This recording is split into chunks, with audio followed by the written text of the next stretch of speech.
हमारे साथ इस वक्त एंजल कमोडिटीज के नवीन माथुर जुड़ रहे हैं। नवीन, बहुत बहुत स्वागत है आपका। सबसे पहले बात करते हैं कच्चे तेल की, क्योंकि पिछले 8 महीने के हाईएस्ट लेवल पर पहुंच गया है। अगर लो लेवल से देखें तो ऑलमोस्ट दोगुना हो गया है। 26-27 का एक लो लेवल बनाया था, वहां से डबल हो गया, सबसे ज्यादा रिटर्न दिया। और अगर आप जनवरी फरवरी में किसी से बात करते तो वो ये कभी नहीं कहता कि इस बार कच्चा तेल सबसे ज्यादा रिटर्न देने वाला है। तो यहाँ से अब आगे क्या होगा?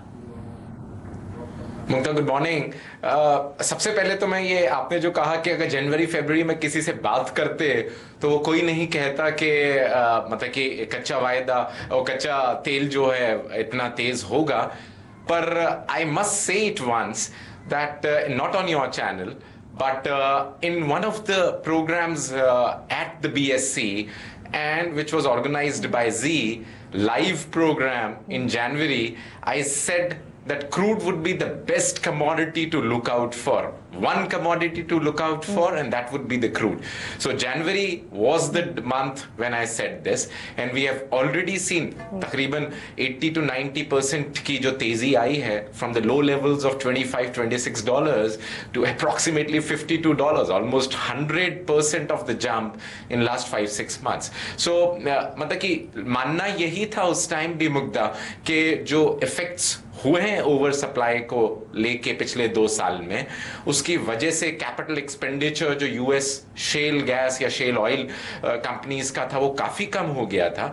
प्लस उसका लैग इफेक्ट के साथ जो इफेक्ट आना था पर्टिकुलरली, वो अब आना शुरू हो गया है। एक और जो महत्वपूर्ण कारण है वो एक डॉलर वीकनेस भी है मुग्धा, वो भी हमें ध्यान रखना चाहिए कि जिसकी वजह से तेजी देखी गई है। मेरा मानना ये है कि $51-52 would be something now.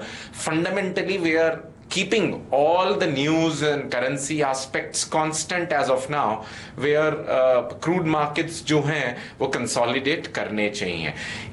News based एक अपसाइड ट्रेजेक्ट्री हमने देखी है पिछले दिनों में। डॉलर वीक हुआ, फ्राइडे को नॉन फार्म पेरोल डेटा जो आया यूएस में, उसकी वजह से जो स्टेटमेंट्स आए फेड गवर्नर्स के या फेड प्रेसिडेंट्स के, वो even Janet Yellen the chairwoman of the Fed has said in on Monday test on Monday even that they are looking forward for rate increase but gradual करेंगे, and they're also keeping eye on the global economy, global economic factors.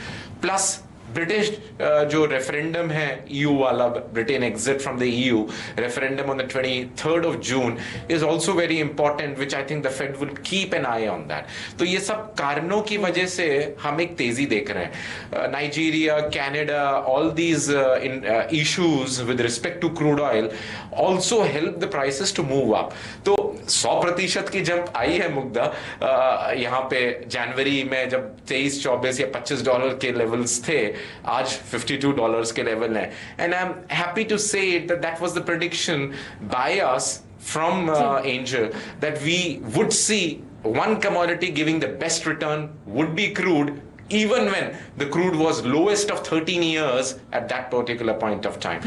So मतलब अभी भी नवीन, लेकिन एक सवाल मेरा यहाँ पर एक सवाल यहाँ पर मेरा अमेरिका से ही जुड़ा हुआ है। वहां पर जो शेल गैस का प्रोडक्शन है, उसका जो वो ब्रेक इवन पॉइंट कहते हैं, वो अराउंड $40 है। इवन अगर आप एवरेज निकालें, कुछ $30 पे भी ब्रेक इवन हो जाते हैं और कुछ उससे ऊपर, तो अराउंड $40 हम मान के चलते हैं। तो अब जबकि हम 50-55 के लेवल्स देख रहे हैं, 50-52 के लेवल्स देख रहे हैं, तो क्या वापस से इन्वेस्टमेंट साइकिल रिवाइव नहीं हो जाएगी वहां पर और वापस सप्लाई बढ़ना शुरू नहीं होगा?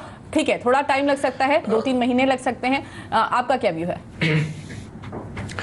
मुग्धा, बात बिल्कुल सही है कि मतलब कि if you see the break even point for this shale oil from the US, $40 is something which is for the large organizations there.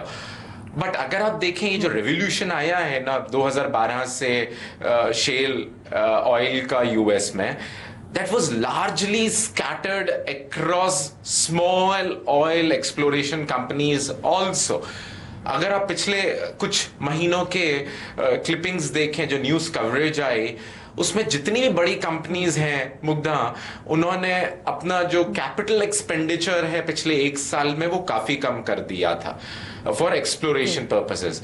तो अगर रिवाइव करना है दोबारा से तो थोड़ा सा टाइम लेता है, and it is not something that you switch on today and the output would come tomorrow. It takes time for oil to get out and exploration to happen.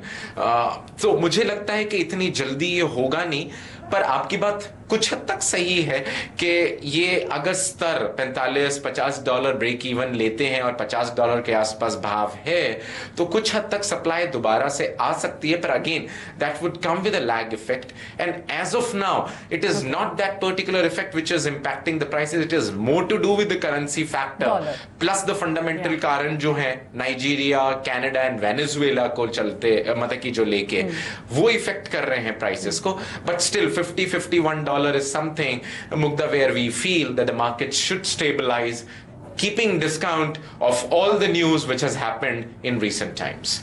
All right.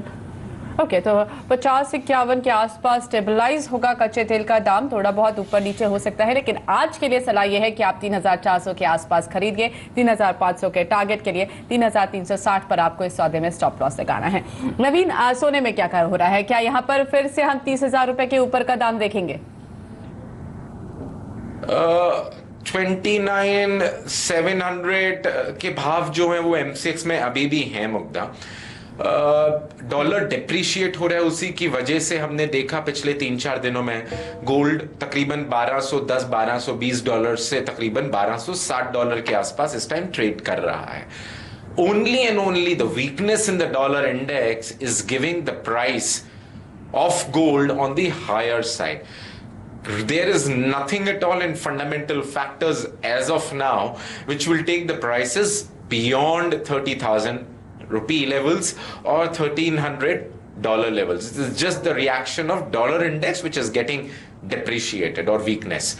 तो उसकी वजह से definitely 30,000 तक के भाव आ सकते हैं, क्योंकि रुपी भी अप्रिशिएट कर रहा है, तो ज्यादा एक्सपेक्ट मत करिए 30,000 से ऊपर जाने का भाव पर। लेकिन हाँ, क्योंकि डॉलर डिप्रिशिएट कर रहा है एंड ये क्रूशियल मीटिंग है, उसका एक इफेक्ट आएगा भी। अगर 16 या 17 तारीख को जो FOMC मीटिंग उसमें उन्होंने नहीं करी ब्याज दरें हाई, तो एक नी जर्क रिएक्शन और भी आ सकता है डॉलर में डिप्रिशिएटिव साइड में, जिसकी वजह से तकरीबन $1,300 या $1,290 तक के भाव गोल्ड में देखे जा सकते हैं। Therefore India also would benefit from 30,000 levels. But क्योंकि रुपी अप्रिशिएट होगा, जो हम देख भी रहे हैं डॉलर डिप्रिसिएशन की वजह से, वो एक कैप करेगा गेन्स को in Indian market terms Mugdha.